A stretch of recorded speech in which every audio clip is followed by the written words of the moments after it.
अब बच्चों आज का जो अंतिम पहलू है, क्योंकि फिर ये वीडियो ज़्यादा बड़ी हो जाएगी, इसलिए मैं विशेषण का परिचय देने के बाद इसको यहीं समाप्त कर दूंगा। आगे मैं अगले वीडियो में आपको पढ़ाऊंगा। तो विशेषण के बारे में जानें। विशेषण किसे कहते हैं, इसकी परिभाषा देखो।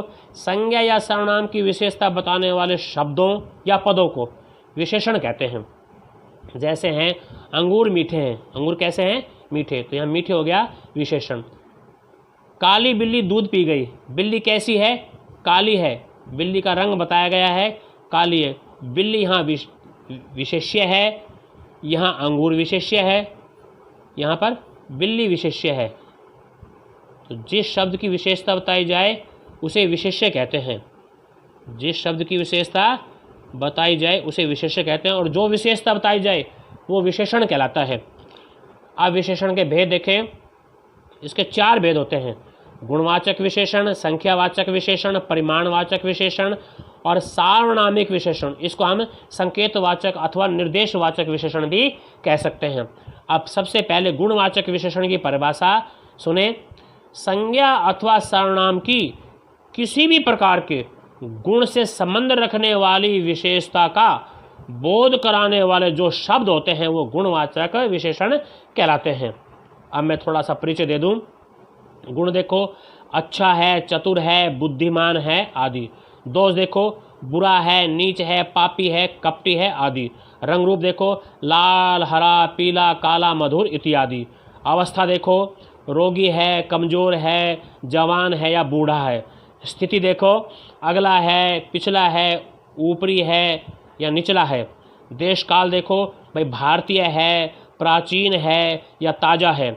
आकार प्रकार देखो, मोटा है, पतला है, गोल है या नीचा है।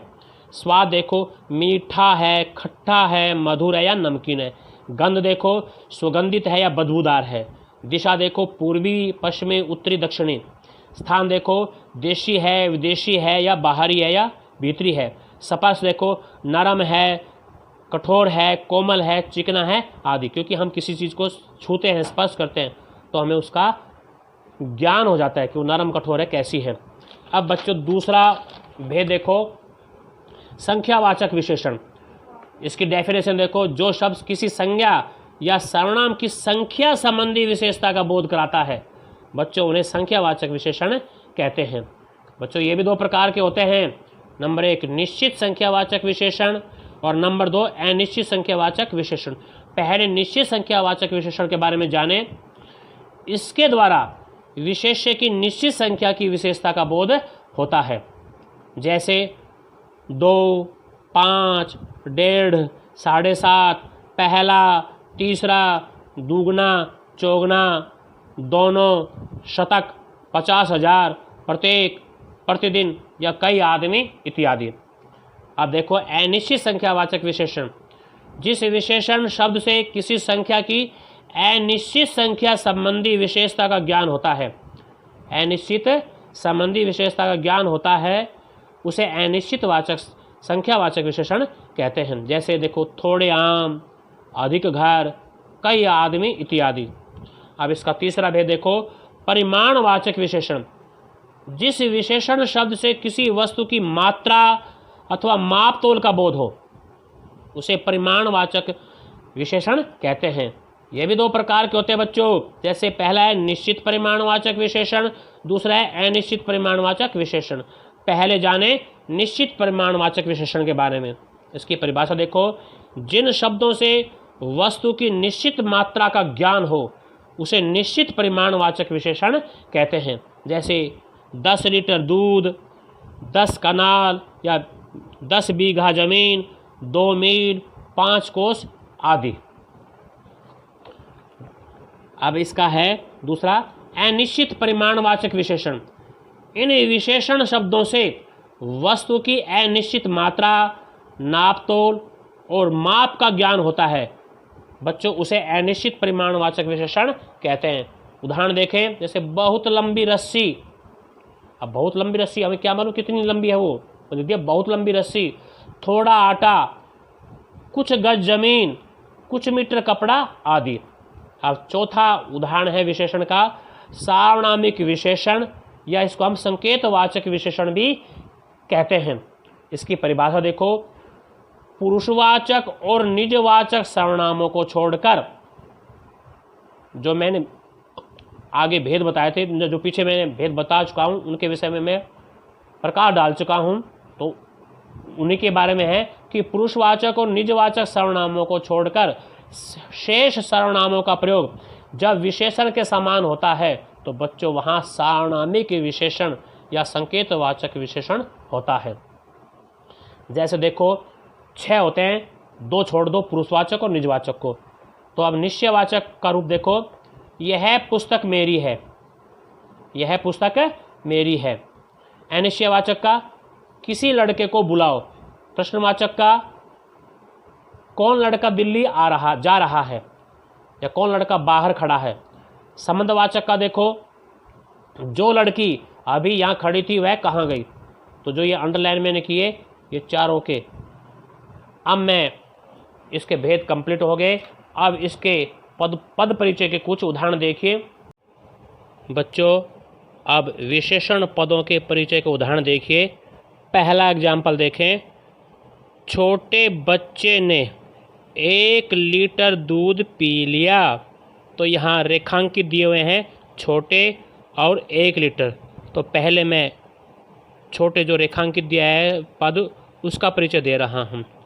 तो यहाँ पर बच्चे, तो यहाँ जो शब्द है बच्चा या बच्चे, ये तो है विशेष्य और इसकी विशेषता बताई गई है, वो हो गया विशेषण। अर्थात जिस शब्द की विशेषता बताई जाए वो तो होता है विशेष्य और जो विशेषता बताई जाए वो होता है विशेषण।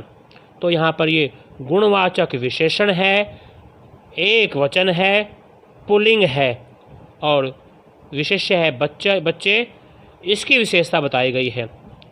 दूसरा इसमें अंडरलाइन दिया हुआ है 1 लीटर। तो बच्चों यहाँ पर ये माप तोल संबंधी विशेषता है, तो और निश्चित है, एक निश्चित होता है, तो ये निश्चित परिमाणवाचक विशेषण हो गया, एक वचन हो गया। दूध यहाँ पर विशेष्य है और उसकी विशेषता बताई जा रही है कि 1 लीटर है, वो माप तोल संबंधी विशेषता है, इसलिए ये परिमाणवाचक विशेषण है। दूसरा उदाहरण देखें, कुछ लोग सुबह की ट्रेन से आएंगे। कुछ लोग, अब यहाँ पर जो लोग हैं वो निश्चित नहीं है, पता नहीं उनकी संख्या 10 है, 20 है, 100 कितनी है। तो यहाँ पर अनिश्चयवाचक सर्वनाम हो गया, विशेषण हो गया और पुल्लिंग हो गया और बहुवचन है।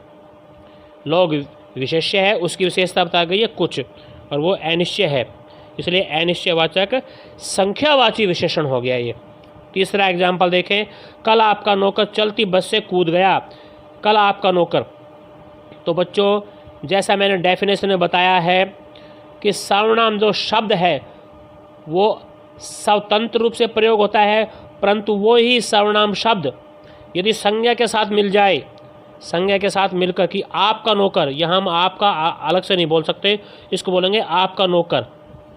तो नौकर हो गया विशेष्य और ये है विशेषण, इसलिए ये हो गया सार्वनामिक विशेषण। और पुल्लिंग हो गया, एक वचन हो गया, नौकर यहाँ पर विशेष्य, उसकी विशेषता बताई गई है कि आपका है, वो सार्वनामिक विशेषण हो गया, उसकी ओर निर्देश किया गया, संकेत किया गया है, तो इसलिए सार्वनामिक विशेषण। अगला है चलती बस से कूद गया। तो शब्द आया है चलती, बस हो गया विशेष्य और उसकी क्या विशेषता बताई गई कि वो रनिंग, वो गति में है, तो ये क्रियात्मक विशेषण हो गया। और स्त्रीलिंग है, एक वचन है, बस विशेष्य है, उसकी विशेषता बताई गई है कि वो चल रही है। और अंतिम उदाहरण देखें, मनीषा अच्छी लड़की है। लड़की यहाँ विशेष्य है क्योंकि इस शब्द की विशेषता बताई गई है और जो विशेषता बताई गई वो है अच्छी। तो यहाँ ये हो गया गुणवाचक विशेषण, स्त्रीलिंग, एक वचन और विशेष्य लड़की, उसकी विशेषता बताई जा रही है कि वो अच्छी है। तो बच्चों इस तरह से मैंने आज 3 पहलुओं पर प्रकाश डाला। मैंने अच्छे तरीके से, अच्छे ढंग से आप लोगों को समझा दिया। आप लोग अधिक से अधिक उदाहरणों की प्रैक्टिस करना।